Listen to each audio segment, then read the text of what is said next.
Good afternoon, and thank you for joining us for the 53rd webinar in this offshore wind series, Learning from the Experts. My name is Nicole Carrison, and I am a program manager of NYSERDA's Energy Markets team, and it is my pleasure to be joined by today's experts, Mary Harvey and Cormac Dineen from the Carbon Trust. Before I introduce our speakers, I'd like to mention a few reminders for participants, as well as provide some background on this webinar series. Next slide, please. If while on the webinar you are experiencing any technical issues, please contact Sal Graven at the email address on the bottom of the screen. This webinar is being recorded, and the recording and presentation slides for all webinars in this Learning from the Experts series are available on NYSERDA's website at the address on this slide. Also, a reminder that all participants have been muted. We will have time for Q&A following the presentation, so please use the Q&A function to submit your questions to all panelists. Next slide, please. New York State is working to advance the responsible and cost-effective development of at least 9,000 megawatts of offshore wind by 2035. Offshore wind is a critical component in achieving the state's goal of 70% renewable sources of electricity by 2030 and 100% zero emissions electricity by 2040. While offshore wind has been providing clean energy to other parts of the world for several decades, this industry is brand new to New Yorkers. To provide interested stakeholders and members of the public with accessible, impartial information and opportunities for engagement on specific topics of interest, NYSERDA is hosting this educational webinar series called Learning from the Experts to connect the public with independent experts in key topics in offshore wind. We endeavor to select learning from the expert speakers based on their expertise, not necessarily for an alignment of opinions with NYSERDA or the state of New York. If you would like to suggest a topic or speaker for any future webinars, you can email us at offshorewind@nyserda.ny.gov or fill out a survey also available on our website. Please note that the views and opinions expressed in this presentation are those of the presenters. Next slide, please. It is now my pleasure to introduce Mary and Cormac. Mary is a manager in the offshore wind team at the Carbon Trust, based in Edinburgh. She specializes in offshore wind market strategy with expertise in leasing and auction mechanisms, regulatory analysis and technology innovation, and has worked across Europe and the Asia-Pacific region. Mary is the program manager of the Sustainability Joint Industry Program, leading efforts with a consortium of 9 developers to accelerate decarbonization actions across the offshore wind sector through a targeted engagement strategy with a range of stakeholders. Cormac is a manager in the business services team at the Carbon Trust, based in London. He has technical expertise in corporate carbon footprinting, decarbonization strategy, and supply chain decarbonization with extensive experience across the energy and infrastructure sectors. Cormac is the technical lead and delivery manager for the Sustainability Joint Industry Program and the lead author of an industry guidance document aiming to enhance methodological alignment and carbon footprinting for the sector. Thank you, and I will now hand things over to Mary. Great, thank you, Nicole. Next slide, please. Good morning, everybody. Thank you for having us today. So just to run quickly through the agenda and what this presentation is going to cover today, we'll do a brief introduction to the Carbon Trust, just in case you haven't heard of us before. And we'll then move on to talk about carbon emissions in offshore wind and also what a carbon footprint is and why this is relevant. We'll then move on to talk a little bit about our Sustainability Joint Industry Programme industry guidance, of which Cormac was the lead author, and he will take you through the approach for carbon footprinting. And we'll then move on to talking about emission factors and data quality, the importance of that in the offshore wind industry, and finally, how that can lead to and drive decarbonisation action in the industry. Next slide, please. Sorry, next slide, please. Thank you. So the Carbon Trust is a global climate consultancy, and we are driven by the mission to accelerate the move to a decarbonised future. We've been climate pioneers for over 20 years, and we typically partner with businesses, governments, and financial institutions to drive positive climate action. And you can see there on the map a list of our offices. Next slide, please. So we do quite a range of things, really, from strategic planning and target setting to implementation and communication. We really drive to turn ambition into impact. We advise or work with companies, financial institutions, and public sector on their net zero transition, supporting them on each step of their journey. We also have our own product carbon footprinting label verification service as well. And then on the right there, as you can see, we also help to design, implement and evaluate policies, business models, large-scale projects to meet ambitious carbon reduction targets. And we have 3 separate teams working on that. Offshore wind, which is the team that I sit in, but working very closely with our climate policy and energy transition teams as well. Next slide, please. So just to cover a little bit about what we do in offshore wind, we have 2 separate streams of work that we typically refer to. The one on the left is our joint industry programs or accelerators. We have 5 market agnostic programs, of which the Sustainability Joint Industry Program is one, which was launched in 2023. And our longest standing program is the Offshore Wind Accelerator, which was launched in 2008 to drive cost reduction across offshore wind. We also have some market-specific programs that we've been involved in either setting up or continuing with the running of and program management. We have more than that are on this slide here, but a couple that we picked out include the National Offshore Wind R&D Consortium in now RDC, which you may have heard of, and also the State of Maine Offshore Wind Research Consortium, or MORC. We also provide tailored advice and specialist advice for governments and industry, looking specifically at kind of new market opportunities, domestic economic benefits, and sustainable offshore wind development. And you can see here a few snippets of some of the reports that we've published over the last few years. Next slide, please. So today, a lot of the work, the things that we'll talk to you about refer back to the work we're doing in our Sustainability Joint Industry Programme. So just to give a little bit of an overview of the programme and the objective and the structure, it's a completely industry developer funded and developer led collaborative programme aiming to accelerate and the decarbonisation action across future fixed and floating projects. We drive for industry alignment of measuring carbon footprints using the offshore wind product carbon footprinting guidance, which Cormac will talk to you about later. And we interface with relevant initiatives and parties to enable an industry-wide shift.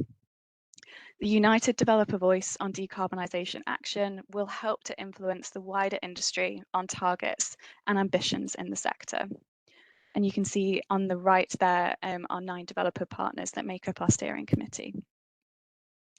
So with that, I will hand over to Cormac to move on to carbon emissions in offshore wind. Thank you very much, Mary. I'll take the next slide, please. And one more. So I'm going to give you a brief overview of what carbon footprinting is and why it's important for the offshore wind sector. So a carbon footprint, most simply, is all of the greenhouse gas emissions that are caused directly or indirectly by an individual or a product or a system when considered over its full life cycle. So if we're talking about offshore wind, the carbon footprint of an offshore wind development is basically a sum of all of the offshore wind development activities that might produce carbon emissions over the life cycle. And it's multiplied by relevant emission factors, which are numbers which represent the carbon intensity of different activities. And when you add all of these calculations together, you get the carbon footprint for the life cycle of the offshore wind development. Now, there's lots of relevant stages in a life cycle carbon footprint, and we've added these below specifically for offshore wind energy. So we've got to think about it, as I said, over the full life cycle. So starting from material extraction and processing to kind of get the raw materials that make up the inputs to an offshore wind farm. Then we have manufacturing, where those materials are transformed into the relevant components and infrastructure assets that we need to develop the wind farm. Next, we have logistics and construction and installation, so the vessels that install all of the infrastructure offshore and the fuel that's used in those vessels during the construction and installation phase. Finally, we have a use phase, which for offshore wind is not that significant, but also includes all of the emissions associated with the operations and maintenance of that wind farm, so vessels going out and servicing the wind farm over its life cycle. And finally, we have to consider the end of life. So what happens to the infrastructure materials when the wind farm reaches the end of its productive life cycle, and what emissions are produced from decommissioning and treating that waste. I'll take the next slide, please. So on this slide, I've got basically a comparative chart which shows the emissions intensity of different generation technologies for electricity. So it's worth noting again that every electricity generation technology has a carbon footprint when you consider the full life cycle. So when we think about all of those stages, from the manufacturing of components to the construction of the plant, in use and operational emissions, and finally decommissioning and end of life. But what we do see is that the impact per kilowatt hour delivered from each of these different generation technologies is vastly different. And that largely relates to different emissions in different life cycle stages. So the top four, which is bracketed with the kind of purple bracket here, represents conventional fossil electricity generation. And this has very high associated carbon impact per kilowatt hour. And that's largely due to very high use phase emissions, so emissions from the combustion of fuels at the plant which generate the electricity. So we have coal far and away being the highest, with natural gas being roughly half of that. And also we've got on this chart the kind of impact per kilowatt hour when you have coal with carbon capture and storage, or natural gas with carbon capture and storage. Below this, the kind of bottom 7 generation technologies represent low carbon and renewable electricity generation.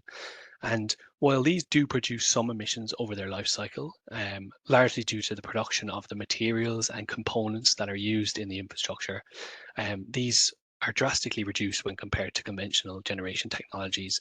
And that's because there's little or no use phase emissions for these generation technologies. So there's no fuel being burned aside from, kind of operational and maintenance activities, as we mentioned, like vessels going out to service equipment. So the impact per kilowatt hour delivered over the life cycle is really comparatively very small. Now, moving out from each of these dots, we have kind of ranges of uncertainties, and that reflects that in this study, which was published by the UN Economic Commission for Europe, they did a literature review of lots of different assessments, carbon footprint assessments for the different technologies, and they found that there was a range of results for the impact per kilowatt hour. And that could be based on specific characteristics of an individual generation plant, specific characteristics of the kind of fuels that might be used, or the kind of landscape where the plant was developed. And all of those feed into there being a range of uncertainty around these values. But it's clear that even with that range of uncertainty, the impact of low carbon and renewable generation technologies per kilowatt hour delivered is significantly lower than conventional fossil-based generation when taken over the life cycle. I'll take the next slide, please. So if the carbon footprint is significantly lower for offshore wind than it is for conventional generation technologies, why measure the carbon footprint for an offshore wind development is a question that you might be asking yourself. So there's plenty of reasons why it's still useful to measure this carbon footprint, and why it should be considered as a key kind of metric for offshore wind developers. So starting in the bottom left and moving clockwise, we have identification of organizational decarbonization opportunities. So many of you may be familiar with the terminology scope 1, scope 2, and scope 3. So companies and corporates disclosing their carbon footprint according to the relevant scopes. Well, the emissions associated with the development of offshore wind farms for an offshore wind developer will be captured in that organizational carbon footprint as well. So it's important to have a good understanding of what the emissions associated with an individual wind farm are if you're a developer trying to disclose your organizational carbon footprint. And that brings us into meeting regulatory requirements. So across the world, lots of regions are adopting more stringent legislation related to the disclosure of carbon footprints. So organizations of a certain size, certain scale are now being, I suppose, required regularly to disclose their carbon footprint alongside other kind of financial reporting requirements. So having kind of a good understanding of the carbon footprint of the offshore wind farm will enable developers to meet those requirements. Next, we have the comparison of the carbon impact of different designs and technologies. So always we should be thinking about optimizing designs of infrastructure for minimization of carbon impact. And by having a kind of a method by which we can standardize the carbon footprint measurement for an offshore wind farm, we can easily compare the impact of different technologies, let's say fixed bottom wind farms or floating wind farms. Next, we have understanding the full development life cycle. So as I kind of touched on in previous slides, it's very important when you're doing a carbon footprint to understand the full life cycle and model out different scenarios for how the life of the wind farm will look. And by undertaking this carbon footprinting exercise and really thinking about all of the different stages in the life cycle of an offshore wind development, you can gain a lot of useful insight that can help you with your planning for managing emissions over the course of not just right now when you're developing an offshore wind farm, but 20, 30 years into the future as the offshore wind farm operates and reaches the end of its productive life cycle.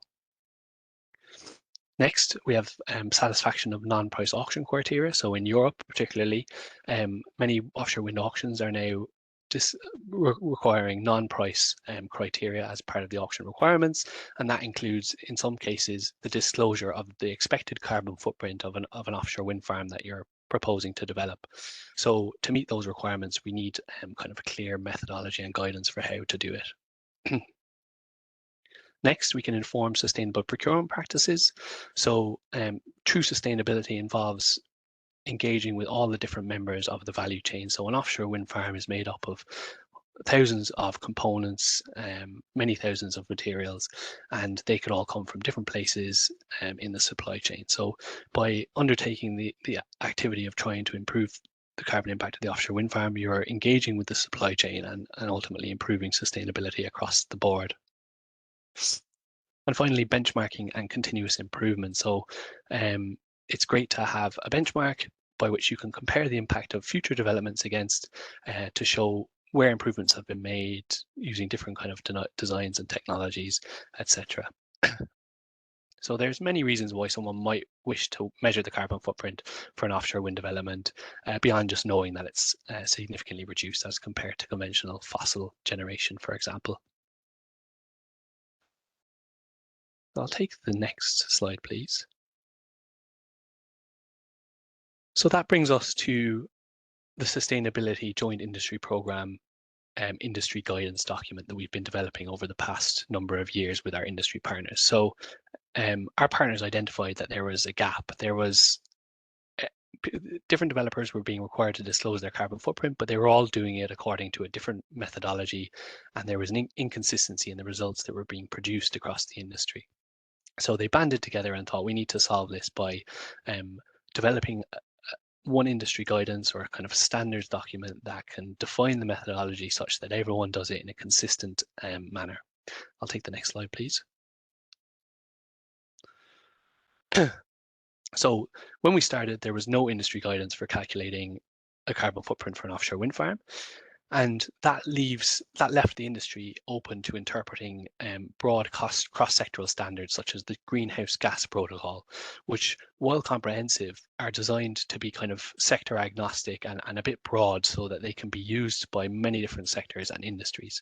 The result of this kind of broadness of standard is that different kind of within the same industry, different developers could interpret the requirements differently and end up with drastically different results.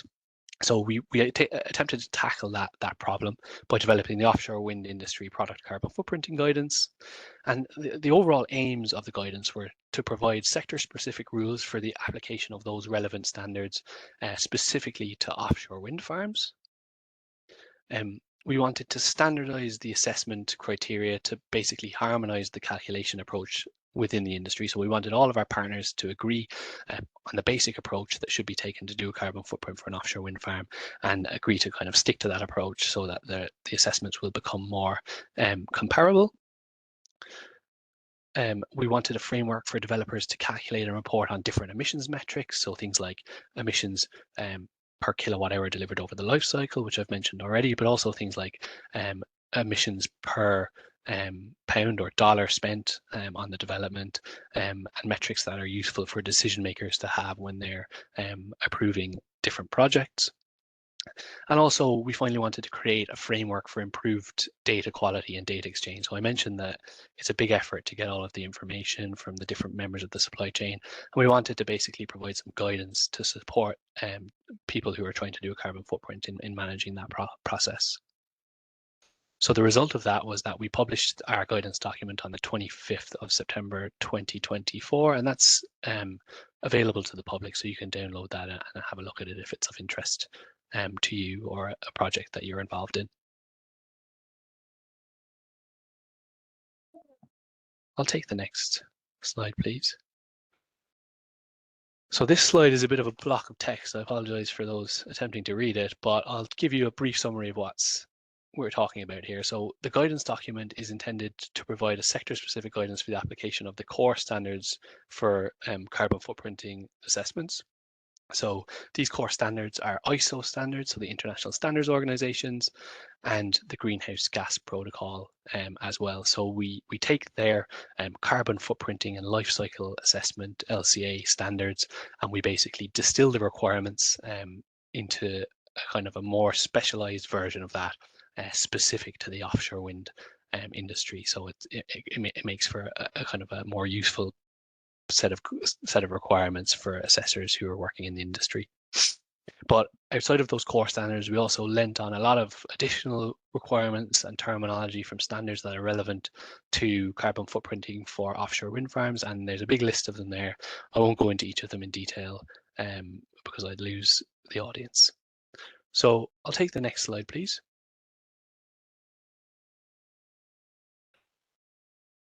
So I wanted to give you a brief overview of what's included in the carbon footprint. So I talked to you about those specific kind of life cycle stage or those broad life cycle stages, but let's think more specifically about what might be included in the carbon footprint. So we break that down into what we call submodules. So these are alphanumeric identifiers, A1 to A5, B1 to B8, C1 to C5, and each of those represents a kind of a sub-categorization of a life cycle stage for the development of an offshore wind farm. So A1, we're thinking about material extraction and processing, so iron ore being mined and processed into the kind of steel that makes up the majority of an offshore wind farm in the turbine towers and the foundations.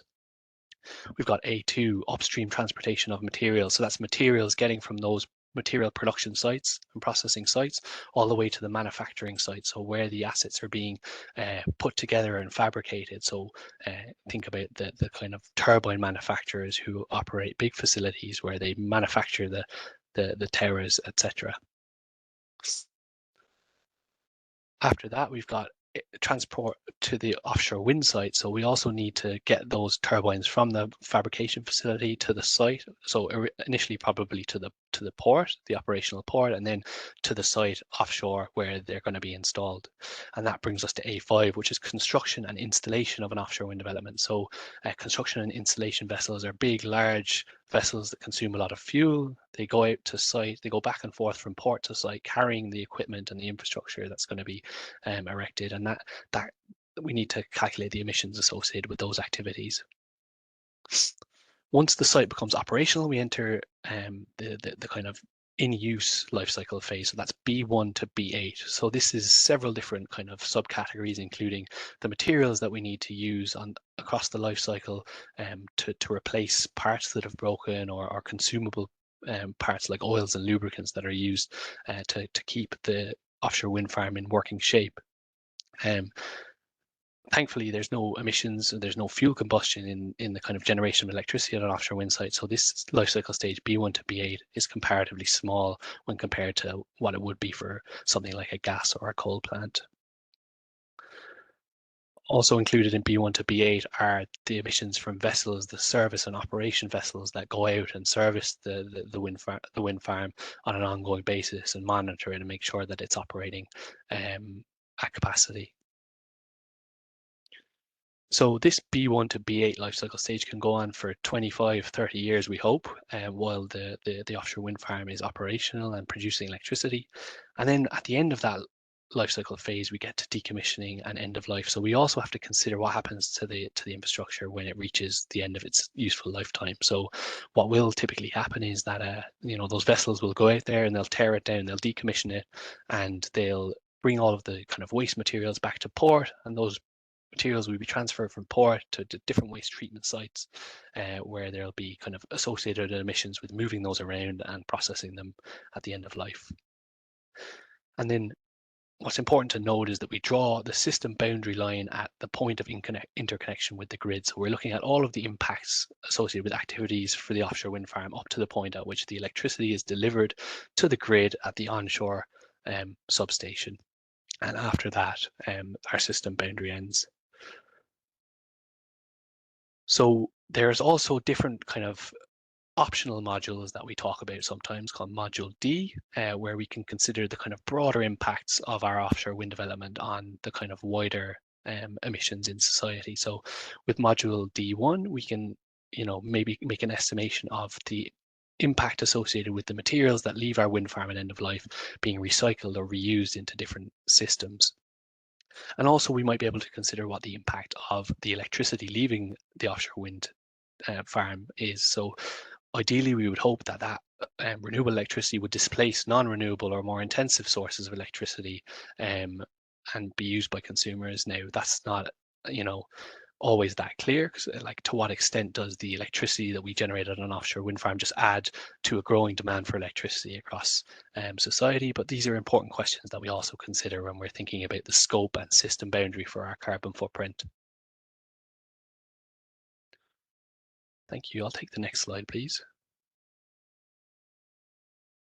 So next we have to talk about the data. So what data do we need to do these carbon footprints? Well, I've mentioned the kind of different life cycle stages, and there's lots going on there. There's lots of components, there's lots of materials, there's lots of different partners who need to exchange data. So I'll take the next slide, please. So some of the information on this slide may be a little bit difficult to make out just now, but what is important to note is that there's many data owners and many different data types required to complete an accurate carbon footprint. So there's lots of different people, both internally and externally from an offshore wind developer organization, who may have the required data we need to do the carbon footprint. And it's much like any kind of different team, like the Knicks playing against the Boston Celtics tonight. Hopefully within that series, everyone needs to play their role within the team, and everyone internally and externally within the developer organization might need to be providing data to support the carbon footprint calculation. So for manufacturing and production, we might need information from the engineering department who've designed the site specs, but we'll also need definitely data from the supply chain data owners like the turbine manufacturers or the cable manufacturers. All of that will inform the construction and installation, but we'll also have probably an EPC contractor who will have all of the data we need about fuel and energy usage during construction and installation. And that data is also linked to the operation. So over the lifetime, how much spare parts will we need? How much fuel will we need to service the wind farm based on the specifics of the site? So all of that information needs to come from our operational teams. And then finally, end of life. Now that data is a little bit more uncertain because not many wind farms have reached end of life yet. But again, we'll need to rely on information from engineering and operational teams to be able to accurately make an estimation of what those emissions might look like under different scenarios for the future. So I'll take the next slide, please.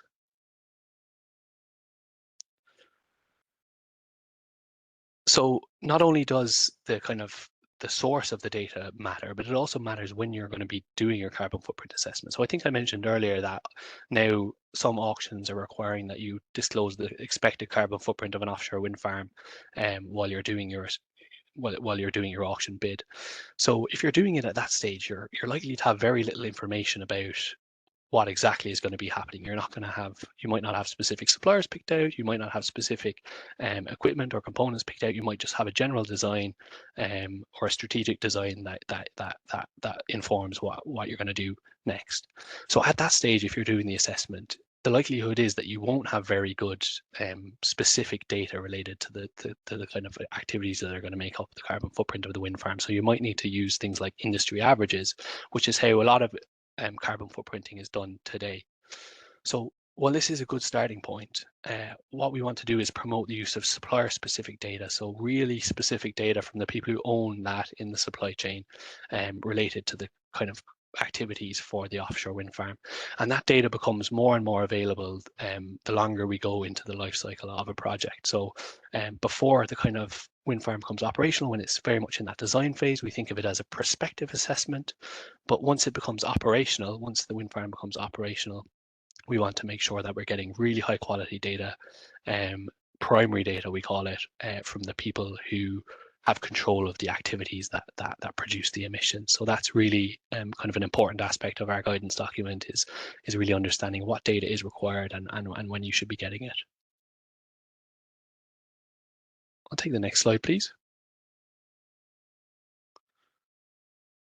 And this, I suppose, this kind of data question isn't just isn't owned by one person. As I mentioned, there's lots of different partners in the industry working together, and everyone must work together to increase our confidence in the kind of data that's being used and the accuracy of the measurements that we take. And without kind of confidence in the accuracy of the measurement, it's not really possible to design effective decarbonisation strategies.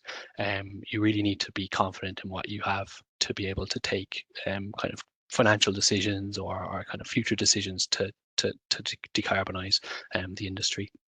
So I mentioned it just on the last slide, but what we're looking for always is primary emission factors. So this coming specifically from, let's say, the turbine manufacturer or the cable manufacturer with a specific carbon footprint that they've done for their particular product that can be conveyed to the developer to incorporate into the carbon footprint for the development. And that will really enhance the accuracy of the assessment. But it's worth saying that that is not always available, and the kind of industry is growing at the moment. And where that's not available, people often use secondary emission factors. So these can come from a variety of sources. So, for example, government databases like the US EPA will publish emission factors for specific materials, etc. And you can also get industry databases such as EcoInvent, which also provide that information. I'll take the next slide, please. And I think I'm going to be handing over to Mary. Thank you all very much. Great, thank you, Cormac.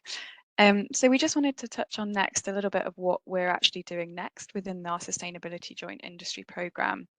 So Cormac's taken you through some of the outputs really from actually our first two work streams that we've focused on over the last 2 years during our phase 1. The first of which was on the left there, which we called the measurement work stream. And the second of which was in the middle there, which we called the data work stream. So during phase 1, the output of our measurement work stream was that product carbon footprinting industry guidance document.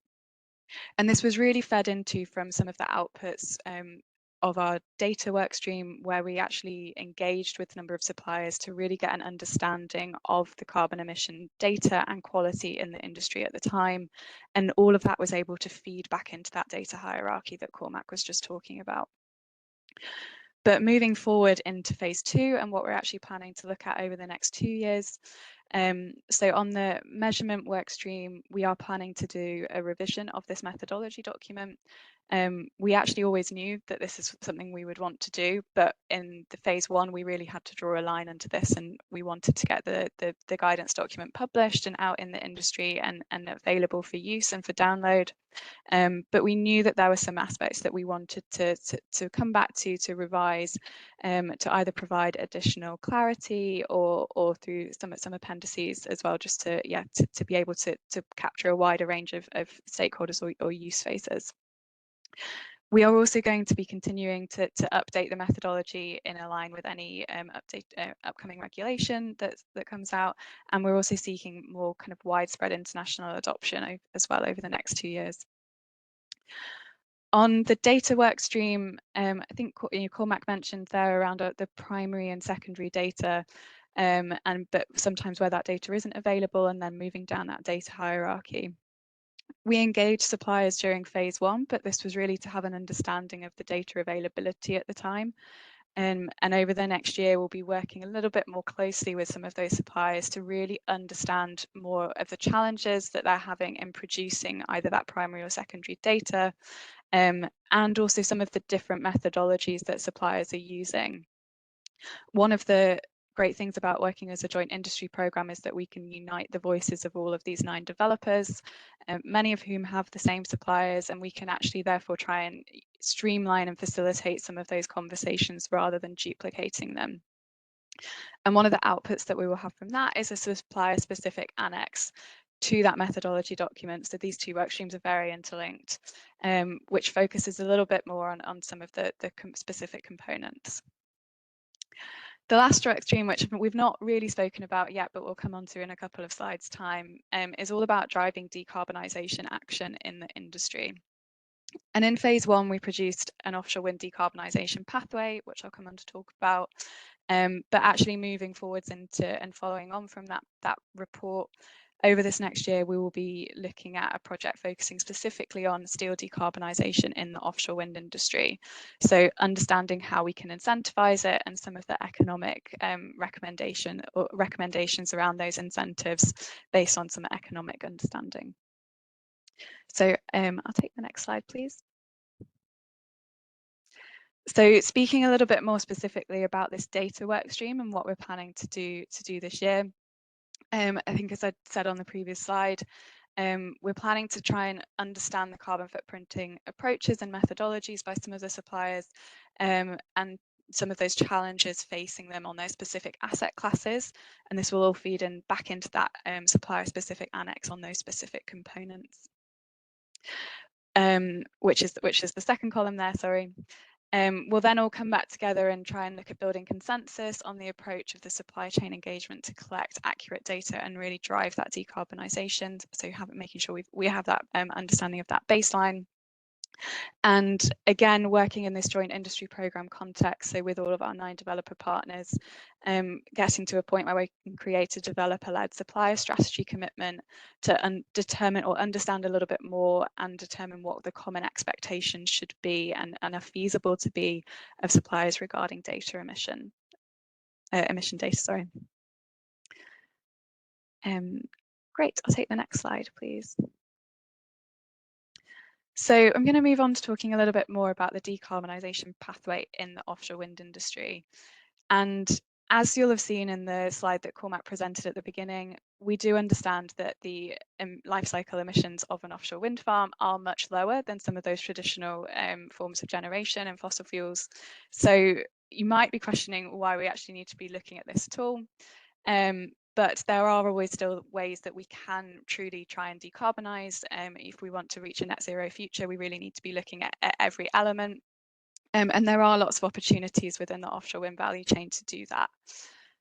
Another reason being that although the life cycle emissions of an offshore wind farm are low in comparison, we also know that the pipeline of offshore wind projects is really going to increase over the build out to 2050. So although those emissions are low, they will be compounded. So again, lots of opportunity for us to try and focus on some areas, impactful areas of decarbonisation. Next slide, please. So I mentioned previously that in our phase 1, we produced this offshore wind decarbonisation pathway. Some of the analysis that we did within that was to actually look at publicly available sources to produce a baseline composition of those emission sources for an average offshore wind farm development. And so you can see that in the graph at the bottom there. And so this is a combination of some public reports. Some of those key things that we can take away from the graph there is that, as you can see, steel is the largest bar, or the largest emission source into that offshore wind farm development. It contributes for over 50% of the life cycle carbon emissions. And it really represents an area where the most significant reductions are required, and an opportunity to reduce them to really achieve net zero.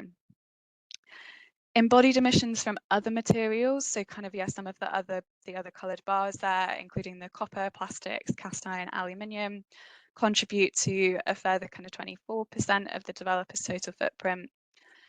And then between 15 and 20% of the emissions are produced by construction, installation, operation and maintenance activities. And this is really reflective of the emissions associated with the vessel fuels for those offshore wind activities. Take the next slide, please. So as part of our, I guess, deliverable in our report, we also looked at what the industry actions could be over the short, medium and long term to really support and drive decarbonisation in the industry. So as you can see, and I'll just pick out some of those key bits, but in the short term, really trying to send signals around the use or the demand for low carbon materials. We've also got increasing the demand for alternative fuel capable vessels, trying to grow the infrastructure to support vessel charging infrastructure.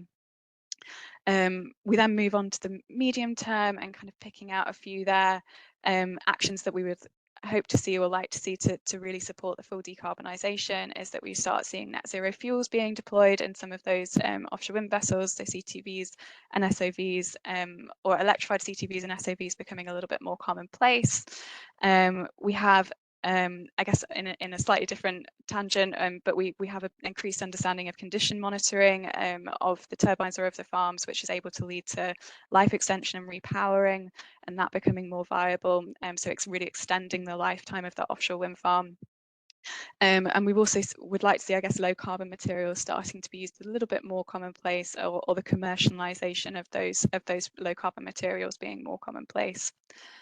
And then moving into the long term, the industry actions would really need to be kind of that the developers are regularly using low carbon or net zero materials. Some of those hard to abate sectors, so for example, concrete, are beginning to provide net zero aligned offerings, and net zero fuels become kind of readily available. Moving on to the next slide, please. So within our report, we actually pick out those short-term actions. We have kind of the, I guess, high-level roadmap, but then we really deep dive into what some of those short-term actions can be. There's a lot of text on this slide, and I won't try and go through all of it, but I would, yeah, try and refer you to that report afterwards to get a bit more of a detailed understanding of some of those actions that we suggest. We broadly categorize them into these 4 categories, which is the materials and supply chain. So actions around this are really kind of related to driving decarbonisation action in the supply chain and all of the associated material inputs. Any maritime activities, obviously, as I'd said in a couple of slides previously, accounting for around 1/4 of the emissions of the offshore wind farm development. So actions really looking at decarbonising vessel activities and fuels. Market interventions, so funding, incentives, taxation interventions to facilitate the shift to low carbon developments, and also then business model innovations, so innovations and changes to the business models.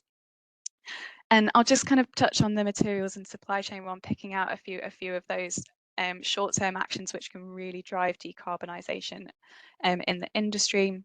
So the top one really being kind of being able to set targets. So one, actually setting a definition for what we mean by green materials, so what we mean by green steels, and having that as a bit more widely and commonly understood, but also setting targets independently or through different organising bodies to be able to really stimulate demand from the supply chain for those low carbon materials.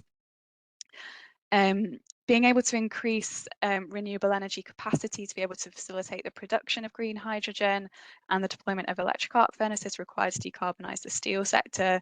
And so, as I said, we will, over this next couple of years, really be focusing on a specific project around green steel incentivisation in the offshore wind industry. And another example or suggestion is around aggregating the demand for green steel material, green materials, and being able to communicate future commitments, expectations to support supply chain planning for the necessary investments and upgrades. I won't go through all of the rest of the slides, as I said. We'll point you towards our report afterwards. I'll take the next slide, please. Thank you. But one of the things we did just really want to end on is that the actions that we do suggest and we recommend require significant cross-sectoral collaboration and also collaboration across a number of stakeholders. So, as I said at the start of this, and as Cormac said at the start as well, emissions from offshore wind do represent a small fraction of the total emissions associated with electricity generation. So we do always want to remember that, but that there is still a way that we can achieve net zero alignment. And that every industry, individual industry, so whether that be steel, copper, specific vessel fuels, must also take accountability for exploring those pathways to net zero. And either kind of adopting economic models that account for environmental, social impacts beyond costs. And we really need to understand how better to collaborate. Cooperation between governments, regulators, developers, financial institutions, and supply chain companies all needs to happen to have a holistic view of the offshore wind farm and how we can actually drive decarbonisation. So I think that might be the last slide. So I think you can move on to just the final filler slide.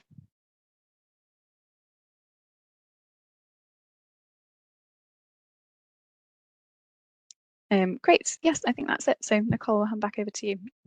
Great. Thank you both for your insightful presentation.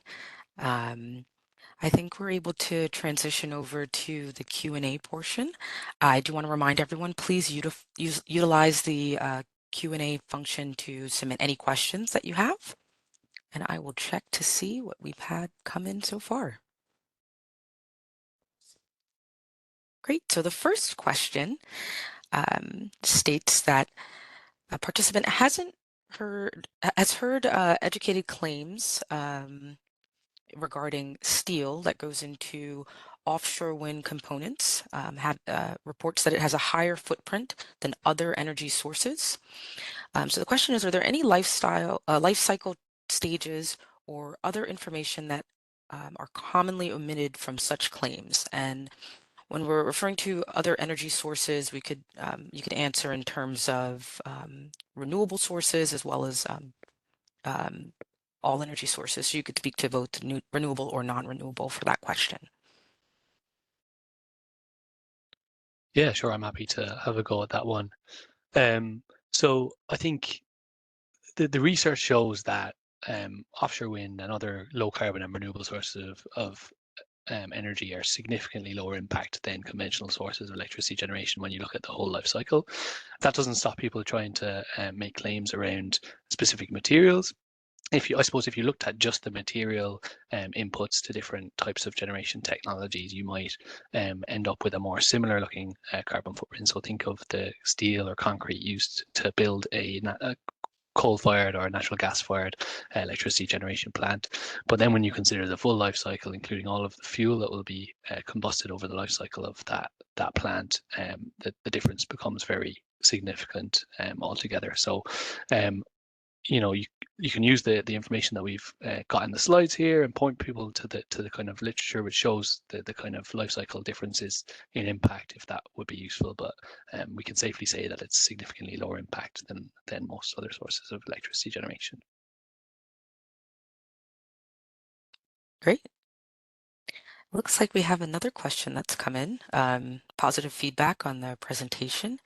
And the question is, how has the use of battery or hydrogen-powered service vessels and recycled blades, could that be used to address the focus of decarbonization, um, especially as SMR reactors come online?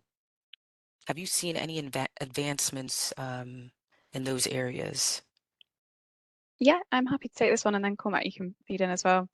So yes, I mean, I think one of our big takeaways, especially from our decarbonisation pathway, is that there is no silver bullet. We do understand kind of, steel is going to be one of the big impact areas, and one of the areas that if we do decarbonise will have a huge impact on the overall emission profile. But similarly, there are a lot of challenges in decarbonising steel or moving towards green steel that do require that cross-sectoral aspect and collaboration that we spoke about as well. So yes, there are lots of amazing initiatives and innovations happening that are decarbonising other areas of and feeding into the offshore wind development.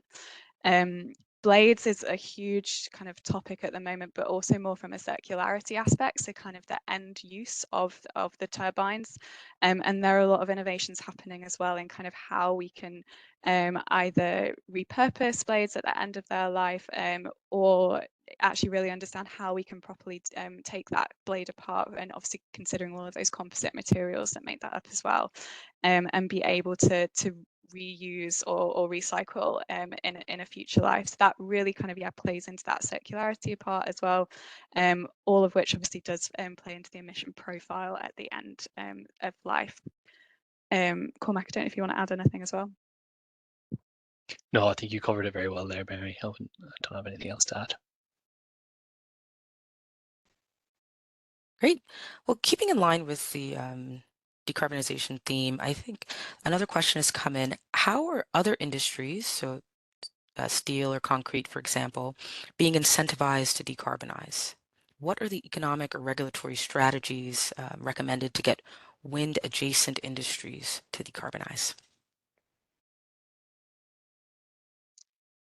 Cormac, do you want to? Yeah, so I'm happy to talk to that. So, yeah, the components that make up an offshore wind farm and contribute the most of the emissions are those materials like steel, copper, plastics, aluminiums. And it's worth noting that the offshore wind industry makes up only a small proportion of the total consumption of those materials across the world and across different industries. So it's not just offshore wind that are focusing on decarbonising these materials. There's lots of actually kind of industry initiatives that are kind of looking at decarbonising things like steel, getting more recyclate into copper and things like that. So there are a few offshore wind industry specific initiatives ongoing at the moment with turbine collaborations between turbine manufacturers, for example, and steel fabricators and producers, which aims to incorporate green steel or steel that's mainly produced from scrap or recyclate into the tower turbines and foundations. But a lot of this requires, financial incentives. So it costs a bit more to produce the green steel at the moment than it does conventional sources. And it also includes kind of breaking down some regulatory barriers. So we've addressed actually quite a bit of what needs to be done from the offshore wind perspective in our decarbonisation report that Mary touched on during the presentation. So if you are interested in kind of what needs to happen to decarbonise those wind adjacent industries, then you can find some useful stuff in there. Great. Thank you. So we do have another question. This says, when you refer to short, mid, and long term, are you able to put that into years for more clarity in terms of timeline? And in addition to that question, in order to incorporate green steel, how are you going to collaborate with green hydrogen providers or other providers? Yeah, sure. Maybe I can take the first part and then Cormac split, or both. So we purposely didn't actually put a number of years on that short, medium, and long term. The market, or I guess the industry, is regularly changing, and sometimes things can happen quicker, and we didn't want to I guess suggest that we wanted to slow things down in any way. But what I would say is that the long term really is on the trajectory towards 2050, so net zero by 2050. Anything in the short term we were seeing really between kind of, you know, the next 3 to 7 years, and then the medium term kind of in between that as well. But yeah, as we said, we do understand that things move quickly in this industry. Lots of different regulations coming in, and regulations in one market can also catalyze regulations in another market. We were really looking at the decarbonisation pathway as market agnostic, you know, global decarbonisation pathway, and the individual sectoral pathways that we assessed as part of that. So the steel and the copper and the vessel emissions were all kind of, yeah, from that global perspective as well. So it is also really tricky to understand how you exactly put that into years when you are thinking about a global market. But yeah, really moving, and I guess looking towards that 2050 as that target for that long term. And the second part of the question was, sorry, can you just remind me? It was around green steel and green hydrogen. Yep. So in order to incorporate green steel, how can you collaborate with green hydrogen providers or other providers?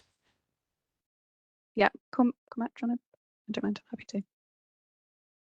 Sorry, could you repeat the question? I'm not sure I fully got it. In addition to in addition, if you're going to incorporate green steel, how can you collaborate with green hydrogen providers or other providers? Yeah, so some of the initiatives are looking at producing green steel using green hydrogen. Those are kind of more fledgling technologies that are not kind of currently available at the moment for kind of at scale production of steel. But they're definitely things that are being explored by some of the initiatives. Time will tell if they'll be able to produce green steel at the volume or quantities required by the global market for steel, but they're definitely things that are being looked at. Great. We do have time for one more question as we're running lit, and we do have a few, and we'll be able to follow up on those. So there is some interest in developing data sources based on the information that was presented. So the question is, well, of course, thank you for a great presentation, but what are available data sources for offshore wind carbon footprinting if someone was interested in doing some visualizations, dashboards, things of that nature? Yeah, of course. So in our decarbonisation pathway, and I think perhaps we can share the links to those reports with you afterwards. But we do quote or reference the publicly available data sources that we've used. So yeah, I would suggest moving to there. And but otherwise, I think we have done we did a literature review at the start of that, and they're kind of the data sources that we've also based our, I guess, our average offshore wind emission sources graphs on. Great, excellent. Well, I know we have a few more questions, and we'll hopefully have time to get to those and follow up. I think we can transition to our closing slide. So we'll let that come up. I do appreciate and thank everyone for joining us for this Learning from the Experts webinar. I do want to remind everyone that the webinar recording and presentation slides will be available on NYSERDA's website. Our next webinar will be on Wednesday, June 11th. Clarksons will be discussing offshore wind vessel constraints and opportunities. So you can register for future webinars through our events page at win.ny.gov. We also encourage you to check out past webinars. So there's quite a few that you can look through on NYSERDA's YouTube channel. So if you do have any requests for topics that you'd like to hear about in this series, please email us at offshorewin@nyserda.ny.gov or fill out the Learning from the Experts survey posted on our events page. So we do thank you for joining us today, and we will see you next time.